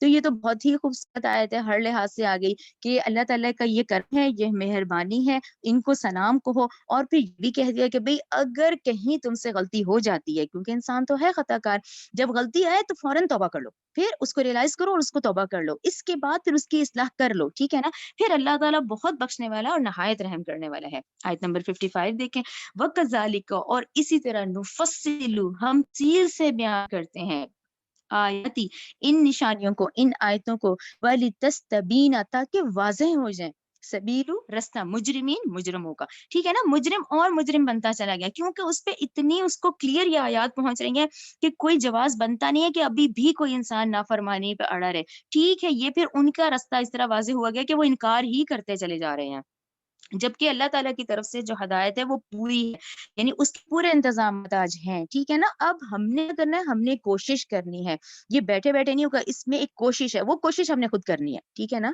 آگے دیکھیں آیت نمبر 56. قل, کہہ دیجیے, انی, یقیناً میں, نہیت, میں روک دیا گیا ہوں, ان, یہ کہ, عابدو, میں عبادت کروں, اللہ زینا, ان کی, تدعونا, جنہیں تم پکارتے ہو. اور یہ کس کو پکارے تھے؟ یہی لات, عزا, منات, حبل, جو ان کے سارے بت تھے. تو نبی کریم صلی اللہ علیہ وسلم کو کہا جا رہا ہے, ان کو کہہ دیجئے کہ میں روک دیا گیا ہوں اس بات کی کہ میں ان کی عبادت کروں جن کو تم پکار رہے ہو, من دون اللہ, اللہ کے سوا. یعنی کلیئر کہ پکارنا ہے تو اللہ کو پکارنا ہے, اور میں تو ان کو نہیں کروں گا جن کو, یعنی جن کو تم پکار رہے ہو, یہ تو میں تو اسی رب کی عبادت کروں گا جو خالصتاً اللہ ہی کی عبادت کروں گا, ان کی نہیں جن کو تم پکار رہے ہو, ٹھیک ہے نا. قل, کہہ دیجئے, لا اتبع, نہیں میں پیچھے چلوں گا, اہواءکم, تمہاری خواہشات کے, قد تحقیق, دللتو, کہ میں گمراہ ہو جاؤں گا, اذن, اس وقت, وما, کہ نہیں میں ہوں گا, من المہتدین, ہدایت پانے والوں میں سے. کلیئر نا. اچھا, اس کے بعد دیکھیں اگلی آیت نمبر 57. قل, کہہ دیجئے, انی, یقیناً میں, علی, اوپر, بیناتن, بینہ کا اس کو ضرور سرکل کریں, یہ بڑا اہم ہے, اور آپ میں سے بہت کو پتا ہوگا 30ویں پارے کی پوری سورت ہے, سورہ بینہ, ٹھیک ہے نا. قل, کہہ دیجئے, انی, یقیناً میں, علی, بینہ, بینہ کا مطلب ہوتا ہے ایک واضح دلیل, جسے کہتے ہیں نا واضح احکامات، جیسے قرآن ایک ایک احکام کتنا واضح ہے، کچھ یعنی بالکل سوچ اینڈ ہو جاتی ہے کہ بھی ہر بات اتنی کھلی ایکسپلین کی گئی ہے. تو یقیناً میں ہوں واضح دلیل پر، واضح احکامات ہیں یہ میر ربی، اپنے رب کی طرف سے. اچھا بجنا پہ آپ تھوڑا سا رکیں. بجنا کو آپ نا ابھی جیسے کلیئر کر لیں کہ بجنا ہوتا ہے واضح ہو جانا، ایک بات کا کھل کے واضح ہو جانا، ایک کلیئر احکامات کا پتہ چل جانا. اچھا یہ بجنا کیسے ہوتی ہے؟ اب ایک عام انسان ہے، ٹھیک ہے نا، جیسے ہمارے اندر فطرت سلیم ہے، وہ ضمیر ہے نا، ہمارے اندر فطرت سلیمہ موجود ہے، ٹھیک ہے نا. اب فطرت سلیمہ کو ریلائز ہوا کہ بھئی ایک صحیح بات ہے، ایک غلط بات ہے، لیکن ہمیں پتہ کیسے چلے؟ ہمیں بھی تو کوئی ایکسپلین کرے تو پتہ چلے نا، ہم ادھر بھٹک رہے ہیں. فطرت سلیمہ ہے لیکن صحیح رستہ نہیں سمجھ آ رہا. اچھا جب قرآن کھلا، قرآن کو ہم نے پڑھ کے سمجھنا شروع کیا تو ہمیں اندازہ ہو گیا کہ یہی ہے وہ رستہ، یعنی اس کو ہم پکڑ لیں گے نا پھر ہم گمراہ نہیں ہوں گے، پھر ہم بھٹکیں گے نہیں. یعنی وہ اندر فطرت سلیمہ تھی، اس کو صحیح ٹریک آنے کے لیے یہ وحی، یہ ہے نا ظاہر آسمانی کتاب ہے، ٹھیک ہے نا. پھر ہمیں پتہ چلا یہ قرآن جو ہے یہی راہ ہدایت ہے، یہی ہے، میں اس کو پکڑوں گا تو مجھے واضح ایک بات کلیئر پتہ چل گئی، واضح احکامات قرآن کے اندر ہے. ان کی تفصیل ذکر کیا ہوا سنت رسول. یہ ہمیں پتہ چل گیا نا کہ قرآن، تو اب یہ فارمولا کیا بنا کہ کتاب اللہ پلس سنت رسول از اکول ٹو بجنا. ٹھیک ہے نا کہ بجنا حاصل کرنے کے لیے قرآن کی طرف رجوع کریں، اس کو پڑھیں، اس کو سمجھیں، اور تفصیل چاہیے تو سنت رسول کہ بھی رسول صلی اللہ علیہ وسلم نے ہمیں کیسے گائیڈ کیا ہے.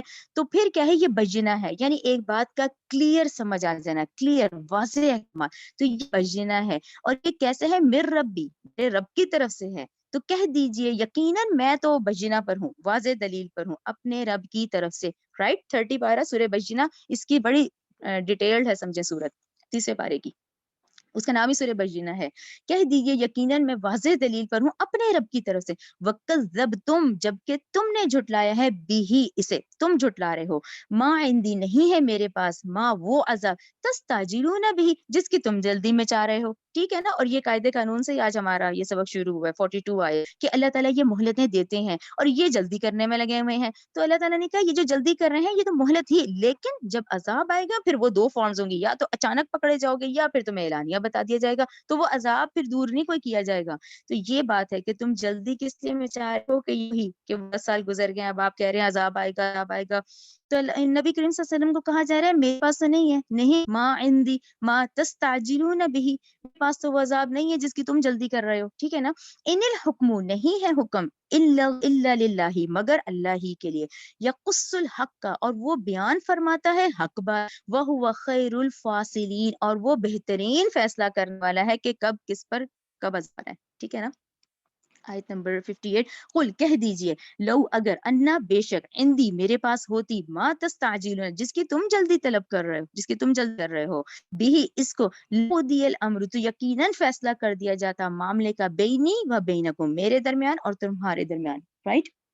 واللہ، اور اللہ، عالم، خوب جانتا ہے، بالظالمین، ان ظالموں کو. یہ ظالم ہی تھے نا، پھر انہوں نے اپنے پہ ظلم کیا اور یہ ہر درمی میں قائم رہے. تو یہ ایک ذرا سا ہم کیا کہیں گے، جیسے اس بات میں ایک تلخی ہے کہ میرے اختیار میں تو نہیں ہے، اور تم جو کر رہے ہو نا، یقیناً اگر ہوتا نا تو پھر یہ جلدی ہی فیصلہ کر دیا جاتا. تو اول تو میرے پاس ہے نہیں، لیکن تم جلدی میں چاہ رہے ہو. تو یہ ایک بیزاری کا ہے کہ وہ 10 سال میں یہ بات سن کے پھر آخر یہ آیا کہ بے شک میرے پاس ہوتی نا اگر یہ چیز جس کی تم جلدی کرتے ہو، تو اس کا فیصلہ بھی پھر جلدی ہو جاتا میرے اور تمہارے درمیان. لیکن ہاں، لیکن یہاں اللہ کا قاعدہ قانون ہے کہ یہ پھر اللہ ہی کے حکم سے یہ مہلت دی جاتی ہے، اور پھر اللہ ہی کے فیصلے سے پھر عذاب آتے ہیں، ان لوگوں کے کہنوں پہ نہیں آئیں گے. ٹھیک ہے نا. آیت نمبر 59، وَعِندَهُ، اور اسی کے پاس ہے، مفاتیح الغیب، تمام غیب کی چابیاں. ٹھیک ہے نا. یعنی یہ تمام غیب ہے، یہی ہمارا ایمان غیب ہے، نہ کہ اس پہ جلدی میں چاہ. اور ان آیتوں میں سے یہ نقطے جھوڑنا کہ جی اللہ کا جلدی سے کیوں نہیں ہوا. بھی اللہ کے فیصلے تو اٹل ہیں، ہر کام اپنے وقت پہ ہوگا. یہاں ہمیں کوششیں کر انتظار کرنا ہے. ٹھیک ہے. ہماری کوشش کا ہمیں فوراً نہیں، اس کا ہر دعا جو ہم مانگ رہے ہیں اس کا ضروری نہیں کہ جی ادھر مانگی ادھر ہو گئی. یہاں اللہ کے فیصلے ہیں، یہاں انتظار ہے. تو یہ ہے، اسی کے پاس چابیاں ہیں غیب کی، لا یعلموہا، نہیں جانتا کوئی بھی، الا، مگر ہوا اسی کے. ٹھیک ہے نا. یہ ہمارے ایمان کو، یہ جو ہمارے سوئے ایمان ہے نا، وہ ان آیات سے پھر ایکٹیویٹ ہوتے ہیں کہ اسی کے پاس چابیاں ہیں اور کوئی نہیں جانتا مگر وہی جانتا ہے. وَيَعْلَمُ، وہ جانتا ہے، ما، جو کچھ، فی البری والبحری، یعنی کلیئر آیت ہے کہ بھی خشکی اور تری میں جو کچھ بھی ہو رہا ہے صرف اس سے کون واقف ہے، کون جانتا ہے؟ اللہ تعالیٰ. آگے دیکھیں، وما تسقطو سوری تسقطو، اور نہیں گرتا من کوئی ورقتن پتا بھی الا مگر یعلمها، مگر وہ اس کو جانتا ہے. یعنی یہ پتا گرنا تو ایک ایسی مثال ہے کہ کتنے اس وقت جھڑ رہے ہیں، کتنے آ رہے ہیں، یعنی کوئی ایسا نہیں کہ ایک پتا گرے اور وہ نہ جانتا ہو. یعنی اللہ تعالیٰ ہر چیز سے واقف ہے، کس سے؟ خشکی سے بھی اور تری سے بھی، یعنی بر اور بحر دونوں. ولا حبن، اور نہ کوئی دانا، فی ظلمات الارض. یہ تو بہت ہی خوبصورت مثال ہے، اور یہ آپ لوگ نوٹس کیا کریں، یہ بہت سارے اکثر یہ جو دے رہے ہوتے ہیں بیان میں یہ والی آیت بہت کوٹ کرتے ہیں کہ یہ واقعی بہت اللہ کی قدرت کی نشانیوں میں سے ایک ہے کہ ولا حبت، نہ کوئی دانا، فی ظلمات الارض، زمین کے اندھیروں میں، ولا رطب، اور نہ کوئی ترک چیز میں، ولا یابسن، اور نہ کوئی خشک چیز میں، الا مگر فی کتاب مبین، یعنی اس لوح محفوظ میں ہر چیز محفوظ ہے. دیکھیں زمین کتنی سخت ہوتی ہے، اس کے نیچے کتنی گہرائی ہے. دیکھیں اس کے اندر ایک انسان تو ایک بیج ڈالتا ہے، آپ دیکھیں اس بیج کے اس غلاف کا پھٹنا، پھر اس میں سے نکلنا، پھر اس میں سے جڑوں کا نکلنا. تو یہ دیکھیں اتنی گہری مثال ہے. پھر وہ دیکھیں کتنی سخت زمین پھاڑ کے نکلتا ہے. تو وہ کون جانتا ہے؟ اللہ تعالیٰ. اللہ تعالیٰ نے کہا نہ کوئی ایسا پتا گرے، اس سے بھی وہ واقف ہے. اور ایسا دانا جو زمین کے اندھیروں کے اندر اس غلاف میں سے پھٹ رہا ہے، تو وہ بھی اس کی علم میں ہے، نہ خشکی میں اور نہ تری میں. اور یہ سب کہاں محفوظ ہے؟ آج سب کچھ کہاں محفوظ ہے؟ لوح محفوظ میں. ٹھیک ہے، آیت نمبر 60 وہ غور سے پڑھیں، جس کی ہم ابھی تفصیل بھی دیکھیں گے. آیت نمبر 60 کو دیکھیں. وَهُوَ الَّذِي، اور وہی ہے جو يَتَوَفَّاكُمْ، تمہیں فوت کر دیتا ہے. ٹھیک ہے، وہی ہے يَتَوَفَّاكُمْ، جو تمہیں فوت کر دیتا ہے، بِاللَّيْلِ، رات کو. ٹھیک ہے نا، یعنی جب ہم سوتے ہیں وہ تمہیں فوت کر دیتا ہے. وَيَعْلَمُ، اور وہ جانتا ہے، ما، جو کچھ، جرح تم، جو تم کرتے ہو، بِالنَّهَارِ، دن میں. ٹھیک ہے نا، رات کو تم سو جاتے ہو، اور دن میں جتنا، دن بہت متحرک ہے. دیکھیں ان نشانیوں سے تو ہمیں قرآن سے بہت پتہ چلتا ہے، بار بار آتا ہے کہ رات میں کیسی ہے، سب اپنے اپنے گھروں میں چلے جاتے ہیں نا، سکون، رات، اندھیرا، تاریکی. دن بہت متحرک ہے، سارے نکل آتے ہیں باہر. ٹھیک ہے نا. اچھا، پھر تم جو کرتے ہو دن میں، ثم، پھر یبعثکم، وہ اٹھاتا ہے تمہیں، فیہ، اس دن میں، یعنی تمہیں مہلت دیتا ہے اگلے دن کی، لیقضی، تاکہ پورا کیا جائے، اجل مسمی، یہی مقررہ وقت جس کے لیے آپ اور میں آئے ہیں. ہم اللہ کے پلان سے آئے ہیں نہ. دیکھیں یہاں آنا تھا تو اللہ نے پوچھا، ٹھیک ہے نا، اللہ نے اپنے پلان کے مطابق ہمیں بھیجا، اور جب اپنے پاس بلانا ہوگا تب بھی نہیں پوچھا جائے گا. تو وہ اجل مسمی ہے کہ تم ایک تھوڑے سے وقفے کے لیے یہاں آئے ہو. یہ دنیا دارالامتحان ہے، ہم یہاں ایز اے مسافر آئے ہیں. یہ جو ہے نا، اولاد، کھانا پینا، شوہر، ماں باپ، یہ فیول ہے، یہ دینا تھا. دیکھیں نا، جو مسافر ہے تو پھر رہے گا ہی اس طرح کہ بھی میں تھوڑے سے وقفے کے لیے آیا ہوں. تو یہ ہے وہ کہ تم ایک تھوڑے سے وقفے، اجل مسمی، ایک تھوڑا سا معین وقت ہے جس کے تم بھیجے گئے ہو. ثم الیہ مرجعکم، اسی کی طرف تمہارا لوٹ کے جانا ہے. ثم ینبئکم، پھر وہ تمہیں ہر بات کی خبر دے گا. دیکھیں ینبئکم کا روٹ ورڈ نبا ہے. نبا سب کو پتا ہے، خبر کو کہتے ہیں نبا. اور کم، تمہیں دے گا، وہ تمہیں خبر دے گا، بما، اس کی، جو کنتم تعملون، وہ جو تم عمل کر کے آئے ہو. ٹھیک ہے نا، جہاں سے اعمال ہی لے کے جانے ہیں. اچھا 60 پہ یہ جو نوٹ ہے یہ ذرا سا آپ لوگ دیکھ لیں. 60 آیت میں یہ آپ لوگوں کو کلیئر ہو جائے گا، کیونکہ دیکھیں یہ دو مقام ہے قرآن کے. یہ جو 60 آیت میں نا کہ وہ تو فوت کر دیتا ہے رات کو، یعنی اب ہمیں فوت کرنے کا کیا مطلب، ہم فوت کے کیا مطلب لیتے ہیں اردو میں، اور یہ ہم تھوڑا سا کلیئر کر لیتے ہیں. دیکھیں آپ لوگ پورے آل عمران 55 پڑھ رہے ہیں، سورہ آل عمران 55 تو ہم لوگ پڑھ رہے ہیں نا. تو جو فرسٹ ٹرائنگل ہے، دیکھیں ایک انسان کے 3 ہیں، ہماری جان ہے، ہمارا شعور، ہمارا سینسز ہے نا، شعور جو ہوتا ہے، اور ایک یہ ہماری باڈی ہے، جسم، جان، شعور. یہ میں نے اسی لیے ٹرائنگل بنایا ہے. تو حضرت عیسیٰ کے بارے میں سورہ آل عمران 55 جو آیت ہے، اس میں توفی کا جو ورڈ یوز ہوا ہے وہ مکمل صورت ہے. یعنی حضرت عیسیٰ کو جو اٹھایا گیا ہے، کیونکہ توفی وہاں پر ورڈ آیا نا، یعنی مکمل، پورے کا پورا. یعنی حضرت عیسیٰ کو آج جو اٹھایا گیا ہے، ان کی جان، شعور اور جسم سمیت اٹھا لیا گیا ہے. کلیئر ہو گیا؟ یہ ہم پڑھ رہے ہیں سورہ آل عمران 55 میں. یہ کلیئر ہو گئی ایک بات کہ بھی ان کو جان، شعور اور جسم کے ساتھ اٹھا لیا گیا. اچھا، ہم جس کو فوت ہونا کہتے ہیں، ہم جس کو کہتے ہیں یہ جو دنیاوی موت آتی ہے، وہ کون سی کنڈیشن ہے؟ اس میں پھر اگلا ٹرائنگل دیکھیں، جان، شعور اور جسم. اچھا، یہاں کیا کنڈیشن ہے؟ جان چلی جاتی ہے، شعور چلا جاتا ہے، جسم تو ہم دفنا دیتے ہیں نا، جسم یہی رہ جاتا ہے. تو یہ ادھوری ہے، تو یہ ادھورا توفا ہے کہ ٹھیک ہے، جان چلی گئی، شعور چلی گئی، جسم جو ہے وہ زمین سے آیا تو زمین پہ واپس جائے گا. یہ تو ہو گئی. یہ تیسرا جو ٹرائنگل ہے یہ اس آیت کے لیے ہے، جو آیت نمبر 60 میں نے ابھی پڑھی ہے، یہ اس کے لیے ہے. تو اس میں اب کیا کنڈیشن ہے؟ اب سونے کی کنڈیشن ہے، کیونکہ بات سونے کی گئی ہے نا کہ تم فوت کر دیتا ہے رات کو. یہ کیا ہے؟ اب نیند آدھی موت ہے. نیند میں کیا ہوتا ہے؟ جسم، شعور اور جان. اچھا جسم بھی نیچے رہتا ہے، جان اس کے اندر رہتی ہے، ٹھیک ہے نا، وہ چونٹی کاٹتی ہے، مچھر کی بھنبھناہٹ سے تو ہم پریشان ہو جاتے ہیں. جان بھی رہتی ہے، جسم بھی رہتی ہے، شعور چلا جاتا ہے، شعور اللہ کے حکم سے چلا جاتا ہے، ٹھیک ہے نا. پھر یہ شعور واپس دیا جاتا ہے کہ وہی جو تمہیں فوت کرتا ہے رات کو، وہ جانتا ہے جو کچھ تم کرتے ہو، یعنی وہ پھر تمہیں بھیج دیتا ہے اگلے دن کے لیے، کیونکہ ابھی تمہارا وقت چل رہا ہے، ٹھیک ہے نا. اچھا یہ ایک مقام ہے. یہاں پہ آپ لوگ سورہ زمر 42 لکھیں تو ہمیں کلیئر ہو جاتا ہے. وہ ہے نا جیسے قرآن کے مقامات ہیں، سورہ انعام 60 کے آگے سورہ زمر 42 لکھیں گے تو یہ ہمیں کلیئر ہو جاتی ہے، کیونکہ سورہ زمر کی یہ میں نے نیچے ترجمہ لکھا ہے کہ اللہ ہی موت کے وقت جانیں قبض کرتا ہے، اور جس کی موت نہیں آتی اس کی نیند میں پھر قبض کر لیتا ہے، پھر وہ اس روح کو روک لیتا ہے جس پر اس نے موت کا فیصلہ کر دیا ہوتا ہے، دوسری کو اس کے مقررہ وقت کے لیے پھر واپس بھیج دیتا ہے کہ ابھی اس کا ٹائم پیریڈ چل رہا ہے، اس کو واپس بھیج دو. تو یہ ہے وہ کنڈیشن. یہ اسی لیے میں نے اگلی آپ کو نا رات سونے کی دعا اور جاگنے کی دعا اسی لیے لگائی ہے کہ یہ اب آپ کا اگلے ہفتے کا سبق ہے. اور جو لوگ کرتے ہیں ویل اینڈ گڈ، جو نہیں کرتے وہ اس کو اپنا روٹین بنائے کہ یہ جب ہم رات سوتے ہیں تو دیکھیں ہمیں سونے کی دعا پڑھتے ہیں، اللہم بسمک اموت و احیا، کہ اے اللہ تعالیٰ میں تیرے نام پہ مرتا ہوں اور جیتا ہوں، ٹھیک ہے نا. اور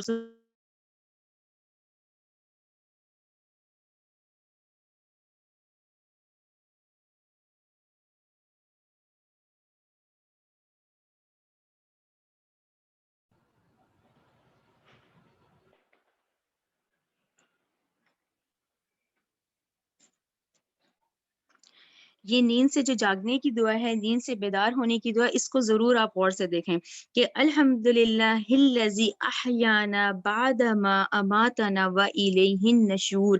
تو دیکھیں اس کا ترجمہ ہی یہی ہے کہ تمام تعریفیں اللہ ہی کے لیے جس نے ہمیں موت یعنی نیند کے بعد حیاتی بیداری عطا فرمائی اور ہمیں اسی کی طرف لوٹ کر جانا ہے. اچھا اس کا جو ڈیٹیل ہے وہ ڈاکٹر صاحب نے بہت خوبصورت بتایا ہے، وہ ضروری ہے کہ ہم اس بات کو سمجھیں. اب ہم نے روز صبح اٹھے، اب ہم نے یہ دعا پڑھنی ہے، تو انہوں نے یہ اس کا نقطہ بتایا ہے کہ یہ دعا جو اس کا ترجمہ ہے نا کہ کل شکر کل تعریف اس اللہ کے لیے ہے جس نے مجھے دوبارہ زندہ کیا اور اس کے بعد کہ نے مجھے موت دے دی تھی اور اسی کی طرف میں نے اٹھنا ہے. تو انہوں نے کہا ہے کہ اس کو اپنا روٹین بنائے، یہ ریہرسل ہے کہ اس دنیا میں روز صبح اٹھ کے یہ دعا پڑھیں، کیونکہ اس دعا کا جو اصل مقصد پورا ہوگا وہ اس دن ہوگا جب ہم قبروں سے اٹھائے جائیں گے. اور باذن اللہ کیونکہ ہم نے ساری عمر اس دنیا میں اس کی ہوگی اس کی پریکٹس، اور روز صبح اٹھ کے ہم نے یہ پڑھا ہوگا، تو جب ہم اپنی قبروں سے اٹھیں گے نا تو ہم یہ دعا پڑھتے ہوئے انشاءاللہ اٹھیں گے. تو اس کو خود بھی یاد کریں، اس کو اپنے بچوں کو تو ابھی سے یاد کروا دیں. اس دعا کا اصل مقصد اس وقت پورا ہوگا جب ہم قبروں سے اٹھائے جائیں گے. پھر اس طرح دیکھیں سنت پوری ہوتی ہے اور اس دعا کا مقصد بھی پورا ہوگا، اور انشاءاللہ جب ہم قبروں سے اٹھائے جائیں گے تو یہ ہماری زبان پہ کیونکہ یہاں چڑھا ہوا ہو تو اٹھ کے ہم یہ دعا پڑھتے ہوئے اٹھیں گے، ٹھیک ہے نا. یہ سب اپنے روٹین میں نا، یہ اگلے ہفتے کا آپ لوگوں کا یہی کام ہے. اور جو کرتے ہیں ویل اینڈ گڈ، اور جو نہیں کرتے وہ ضرور اس کو اپنے اور اپنے بچوں کی روٹین میں لیں ضرور، ٹھیک ہے نا. یہ یہی والی دعا الحمدللہ الذی احیانا بعد ما اماتنا والیہ النشور. ٹھیک ہے، کلیئر ہو گیا. چلے آیت نمبر، ہاں آیت نمبر 61 پھر دیکھیں، وَهُوَ قَاهِرُ، اور وہی غالب ہے، فوق عبادہ، اپنے بندوں پر، وَيُرْسِلُ، بہت اہم نقطہ ہے، اس کو بھی دیکھیں کیونکہ ایمان بالغیب ہے نا. دیکھیں وَيُرْسِلُ، وہ بھیجتا ہے، علیکم، تم پر، حافظن، اب کیا بھیجتا ہے؟ محافظ فرشتے، ٹھیک ہے نا، یعنی محافظ فرشتے آتے ہیں جاتے ہیں. اس کا میں ابھی حدیث آپ کو سناتی ہوں کہ وہ بھیجتا ہے تم پر محافظ فرشتے، یعنی محافظ فرشتے ہی ہیں دیکھیں جو ہماری کیئر کر رہے ہیں. جو اب دیکھیں وہی والی بات، بہت تجربہ ہوتا ہے کہ بالکل ایک گاڑی لگتے لگتے بچ گئی، مرتے مرتے بچ گئے. کس نے بچایا؟ ان محافظ فرشتوں نے. یہ ہر ایک کے ساتھ اٹیچ ہیں، یہ محافظ فرشتے ہر ایک کے ساتھ ہیں. وہ وقت تک موت نہیں آتی جب تک حکم نہیں آ جاتا. تو اللہ تعالیٰ نے کہا وہی غالب ہے اپنے بندوں کے اوپر اور وہ بھیجتا ہے تم پر یہ محافظ فرشتے، حتیٰ یہاں تک کہ اذا جاء احدکم، تم میں سے کسی ایک کو موت، وفت ہو، پھر وہ فوت کرتے ہیں اسے، رسولنا، ہمارے رسول، ہمارے یہاں رسول بھیجے ہوئے فرشتے ہیں، ٹھیک ہے نا. وہی فرشتے جو تمہاری حفاظت کریں، لیکن جب موت وقت آئے گا تو یہی ہے جو تمہارے پاس موت کے فرشتے ہی آئیں گے جو لینے آئیں گے. وہ لا یفرطون، پھر وہ کوتاہی نہیں کریں گے، پھر جو انہیں حکم دیا جائے گا وہ اس کو پورا کریں گے. اچھا یہاں بہت اہم، میں آپ کو اس لحاظ سے یہ حدیث سناؤں گی. اچھا یہ فرشتوں کے لحاظ سے یہ دو صحیح بخاری کی حدیث ہیں اور یہ بہت خوبصورت ہیں، یہ آپ لوگ ضرور سمجھیں. دیکھیں پہلی حدیث میں پڑھ رہی ہوں، اب وہ اسی سے ریلیٹڈ ہے، 61 اور آج کے سبق سے ریلیٹڈ ہے. دیکھیں ان سے مراد وہ فرشتے ہیں جو انسان کے اچھے اور برے سارے عمل لکھتے ہیں، ٹھیک ہے نا. یہ ہمارے جو کرامن کاتبین ہیں۔ چنانچہ حدیث میں آتا ہے نبی کریم صلی اللہ علیہ وآلہ وسلم نے اللہ تعالیٰ کے بارے میں فرمایا، اللہ تعالیٰ نے اچھے اور برے سب کام لکھ دیے، ٹھیک ہے نا، پھر اس کی وضاحت اچھے اور برے سب کام لکھ دیے، پھر اس کی وضاحت فرمائی، یعنی ہمارے جو اچھے اور برے اعمال ہیں نا ان کی وضاحت بھی ہے۔ اب وہ وضاحت دیکھیں کیا ہے، جو شخص ایک اچھا کام کرنے کا ارادہ کرے لیکن اسے کرے نہیں تو اس کے حق میں اللہ ایک نیکی لکھ دے گا۔ سمجھ آ گئی نا کہ آپ نے ارادہ کیا، ابھی کیا نہیں، اللہ نے ایک نیکی لکھ دی، ٹھیک ہے۔ اور اگر کوئی شخص ایک اچھا کام کرنے کا ارادہ کرے اور اسے کر بھی لیا تو اللہ اس کے لیے 10 سے 700 گنا بلکہ اس سے بھی زیادہ ثواب لکھ دے گا، ٹھیک ہے۔ اچھا، اب ایک شخص ہے جو ایک برا کام کرنے کا ارادہ کیا لیکن اس کو کیا نہیں، اب کام تو برا تھا، ارادہ بھی کر لیا تھا لیکن ہوا نہیں، تو اللہ اس کے حق میں ایک نیکی کا ثواب لکھ دے گا کہ برا کام تھا، اس نے کیا نہیں تو ایک نیکی لکھ دو کہ اس نے نہیں کیا ہے، ٹھیک ہے نا۔ اور اگر کوئی ایک شخص برے کام کا ارادہ کرے اور اسے کر بھی تو اللہ اس کے حق میں دے ایک ہی برائی لکھے گا، ٹھیک ہے نا۔ یہ صحیح بخاری کی حدیث ہے، آپ لوگ خود نوٹ کریں، خود بھی پڑھیں۔ 6491 یہ پوری وضاحت ہے ہمارے ان نیک اور برے اعمال کی، وضاحت بھی پوری کی پوری اس حدیث میں ہے، بخاری کی حدیث ہے 4691، اوکے، سوری میں نے الٹا بول دیا، 6491 تو دیکھیں وضاحت بھی بتا دی گئی کہ کب نیک عمل کرتے ہو، کب ارادہ کرتے ہو، پھر کر بھی لیتے ہو۔ اچھا، برائی کرنے کا ارادہ کرتے ہو پھر کرتے نہیں ہو، اور پھر جب کر لیتے ہو تو صرف ایک لکھی جائے گی۔ یہ کلیئر ہو گئی حدیث آپ لوگوں کو۔ دوسری حدیث دیکھیں، وہ اس لحاظ سے، یہ جو محافظ فرشتے ہیں جو آتے ہیں تو ہمیں پتہ ہونا چاہیے آخر یہ کون سے محافظ فرشتے ہیں اور ان کی کون سی شفٹنگ ہے جو چینج ہوتی ہے۔ یہ حدیث بھی مجھے صحیح بخاری کی ہی ہے۔ حضرت ابو ہریرہ سے کہتے ہیں کہ نبی کریم صلی اللہ علیہ وآلہ وسلم نے فرمایا، رات اور دن کے فرشتے باری باری آتے ہیں، وہ فجر اور عصر کی نماز میں اکٹھے ہو جاتے ہیں۔ کلیئر ہو گیا نا آپ لوگوں کو، یعنی جب فجر کا وقت ہم نماز پڑھتے ہیں تو وہ ہماری فرشتے چینج ہونے کا ٹائم ہوتا ہے، اس وقت فرشتے آ جاتے ہیں، پھر ان کی ڈیوٹیز چینج کر دی جاتی ہیں، ٹھیک ہے۔ فجر اور عصر کی نماز میں یہ اکٹھے ہو جاتے ہیں، تو اگلے فرشتے کب آتے ہیں؟ رات والے عصر کے وقت آتے ہیں، فجر اور عصر، ٹھیک ہے۔ فجر اور عصر کی نماز میں یہ اکٹھے ہو جاتے ہیں۔ رات والے فرشتے جب صبح کو اللہ کے دربار میں حاضر ہوتے ہیں تو وہ ان سے پوچھتا ہے، حالانکہ اللہ خوب جانتا ہے کہ تم نے میرے بندوں کو کس حال میں چھوڑا ہے۔ فرشتے جواب دیتے ہیں، اے اللہ، ہم نے انہیں چھوڑا تو وہ نماز پڑھ رہے تھے، جب ہم ان کے پاس گئے تو بھی وہ نماز پڑھ رہے تھے۔ تو اس سے آپ لوگوں کو اور مجھے کیا سبق ملا کہ عصر اور فجر ویسے تو ساری کرنی چاہیے، لیکن عصر اور فجر ضرور وقت میں اور اس وقت جلدی اپنے ٹائم پہ یہ ضرور نمازیں ادا کریں، کیونکہ دیکھیں اس وقت فرشتے چینج ہونے کا ٹائمنگ، ان کی ڈیوٹیز چینج ہوتی ہیں۔ جو فجر والے ہوتے ہیں وہ پھر چلے جاتے ہیں، تو عصر والے آتے ہیں، پھر عصر والوں پھر جو ہے وہ پھر فجر میں ڈیوٹی چینج ہوتی ہے، اس وقت وہاں ملتے ہیں۔ تو اللہ ان سے پوچھتا ہے کہ حالانکہ وہ خوب جانتا ہے، دیکھیں حدیث کے الفاظ ہیں، حالانکہ وہ خوب جانتا ہے کہ تم میرے بندوں کو کس حال میں چھوڑ کر آئے ہو، تو وہ کہتے ہیں ہم اس حال میں چھوڑ کر آئے ہیں کہ وہ نماز پڑھ رہے تھے۔ تو یہ صحیح بخاری کی حدیث ہے 3223، رائٹ، 3223۔ تو یہ دونوں بہت خوبصورت ہیں، اور اس سے دیکھیں ہم کانشیس ہو جاتے ہیں، ہماری ایک نالج میں ہوا کہ اچھا یہ فجر اور عصر اس وقت فرشتے چینج ہونے کا ٹائم ہے، یہ ان کی ڈیوٹیز چینج ہونے کا ہے، یہ ہمارے عمل لے کے جاتے ہیں۔ تو یہ لوگوں نے دیکھ لیا اپنے نیکی اور بد کے، یہ جو ہم برے اعمال کرتے ہیں اس کی وضاحت بھی ہم نے پڑھ لی، رائٹ۔ یہ کلیئر ہو گیا آپ لوگوں کو، اور آپ لوگوں کو ہوم ورک بھی مل گیا کہ یہ صبح کی اٹھنے کی دعا سب یاد کریں، کیونکہ ہم قبروں سے اٹھے جائیں گے انشاءاللہ، اس وقت یہ کلمات ہمارے منہ پر ہوں گے انشاءاللہ، اللہ تعالیٰ ہمیں جاری کرے گا۔ ربنا تقبل منا انك انت السميع العليم وتب علينا انك انت التواب الرحيم سبحانك اللهم وبحمدك اشهد ان لا اله الا انت استغفرك واتوب اليك۔ یہاں یہ جو ویڈیو ہے یہ ضرور آپ دیکھیں ڈاکٹر اسرار کی۔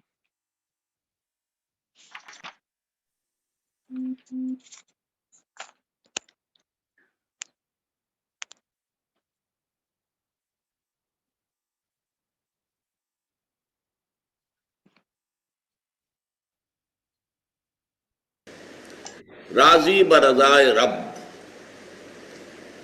رب کی رضا پر راضی رہنا، یہ بات کہ جو بھی کچھ ہوا یا ہوگا وہ اس نے رب کے بغیر نہ ہوا ہے نہ ہو سکتا ہے، یہ تو ایمان کا منطقی تقاضا ہے۔ یہاں پتہ تک نہیں ہلتا جب تک کہ اللہ کی اجازت نہ ہو، اذن نہ ہو۔ تو جو کچھ ہوا اللہ کی اجازت سے ہوا، خواہ اس میں درمیان میں کتنے ہی عوامل آ گئے ہوں۔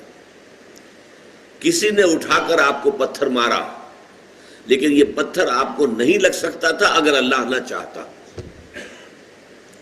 پتھر مارنے والے کا عمل اپنی جگہ ہے، لیکن آپ کو اس پتھر کا لگ جانا جو ہے یہ بغیر اذن رب نہیں ہے، لہذا اس کو سمجھیے کہ اللہ کی طرف سے آیا۔ ایک اس میں لطیفہ بھی ہے کہ ایک کوئی درویش یہ کہتا ہوا جا رہا تھا ایک جذب کی کیفیت میں، جو رب کرے سو ہو، جو رب کرے سو ہو، جو رب کرے سو ہو۔ ایک شخص نے اٹھا کر اس کے سر پہ پتھر دے مارا، اس نے پلٹ کر دیکھا تو شخص نے کہا مجھے کیا دیکھتے ہو، جو رب کرے سو ہو۔ تو اس درویش نے جواب دیا کہ یہ پتھر مجھے تو رب کے مارے ہی لگا ہے، لیکن میں دیکھ یہ رہا تھا کہ بیچ میں منہ کس کا کالا ہو گیا، کس نے اپنے لیے جو ہے وہ عذاب اللہ کا کما لیا، ورنہ مجھے بہرحال یہ پتھر لگا ہے تو اس میں اذن رب شامل ہے۔ اچھا، اب جو شے اذن رب سے ہو رہی ہے، بندہ مومن کا اگر اپنا تعلق اللہ کے ساتھ مخلصانہ ہے، اس میں منافقت نہیں ہے، اس میں ریا نہیں ہے، اس میں دھوکہ نہیں ہے، اس میں فریب نہیں ہے، مخلص، مخلصین لہ الدین، تو اللہ تعالیٰ کا تعلق بھی اس کے ساتھ ریسیپروکیٹ کرتا ہے۔ اللہ تعالیٰ انا عند ظن عبدی بی، حضور یہ اللہ کا قول ہے حدیث قدسی میں کہ میرا بندہ میرے بارے میں جو کچھ گمان کرتا ہے میں وہی سلوک اس کے ساتھ کرتا ہوں۔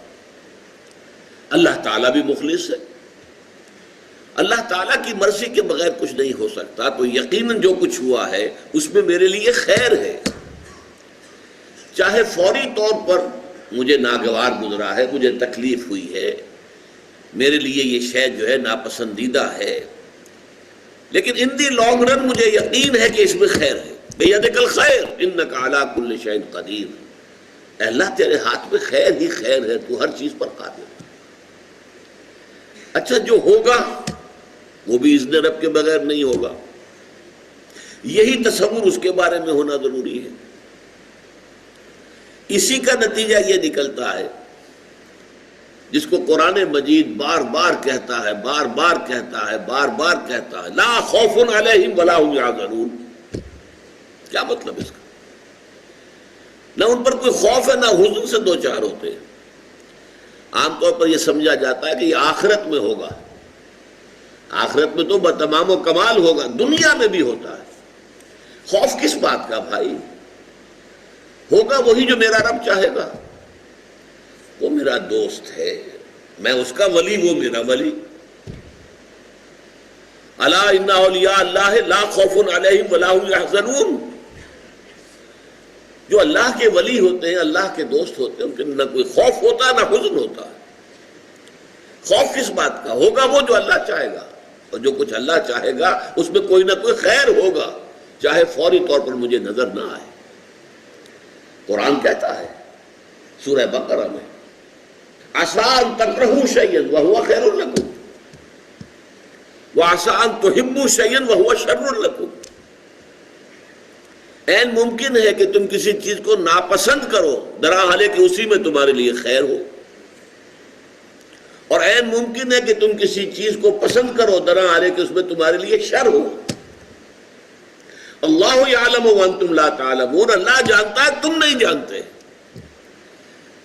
تم افعال و اعمال و احوال و واقعات کے ظاہر کو دیکھتے ہو، اس سے متاثر ہو جاتے ہو، اس کے پردے میں کیا مشیت ازدی ہے، کیا ارادہ خداوندی ہے، اس کے پشت پر کیا چیز ہے جو اللہ تعالیٰ کو مطلوب ہے، یہ ہمیں نظر نہیں آتا۔ وی آر شارٹ سائٹڈ، ہماری نگاہ جو ہے بس کچھ دور تک جاتی ہے، اس سے آگے نہیں جاتی۔ لہذا افعال و اعمال و احوال و واقعات کے صرف ظاہر پر ہماری نگاہ ہے، باطن پر تو ہے ہی نہیں، لہذا ہم اس سے متاثر ہوتے ہیں۔ تو در حقیقت ایمان کا حاصل الا ان اولیاء اللہ لا خوف علیہم ولا هم یحزنون، اللہ کے دوستوں پر نہ کوئی حزن ہے نہ خوف ہے، کوئی سوال ہی پیدا نہیں ہوتا۔ اسی طریقے سے قرآن مجید جو ہے بلند ترین مقام جو انسان کا ہو سکتا ہے، اس کی تعبیر کے لیے الفاظ استعمال کرتا ہے، رضی اللہ عنہم ورضوا عنہ، اللہ ان سے راضی ہو گیا، وہ اللہ سے راضی ہو گئے۔ یہ باہمی رضامندی ہے، دو طرفہ، دو طرفہ اللہ کے ساتھ تعلق ہوتا ہے، دو طرفہ تعلق ہوتا ہے۔ تم اللہ سے محبت کرو گے، اللہ تم سے محبت کرے گا۔ تم اللہ کے ساتھ مخلص ہوگے، اللہ تعالیٰ تمہیں واقعتاً اپنا مخلص بندہ بنا لے گا۔ تم اللہ کی طرف چل کر آؤ گے، اللہ تمہاری طرف دوڑ کر آئے گا۔ تم بارش بناؤ گے، اللہ ہاتھ بڑھائے گا۔ تم اسے محفل میں یاد کرو گے، اللہ اس سے کہیں بہتر محفل میں تمہارا تذکرہ کرے گا، ملائکہ مقربین کی محفل میں۔ تم اللہ کو اپنے دل میں یاد کرو گے، اللہ اپنے جی میں تمہیں یاد کرے گا۔ یہ دو طرفہ معاملہ ہے۔ تم اللہ کی مدد کرو گے، اللہ تمہاری مدد کرے گا۔ ان تنصروا اللہ ینصرکم ویثبت اقدامکم، اگر تم اللہ کی مدد کرو گے، اللہ کی مدد سے مراد کیا؟ اللہ کے دین کی مدد، اس کی نصرت، اللہ تمہاری مدد کرے گا۔ یہ رضی اللہ عنہم ورضوا عنہ سورہ مائدہ میں بھی آ رہا ہے، سورہ توبہ میں، سورہ مجادلہ میں، سورہ بینہ میں 4 مرتبہ۔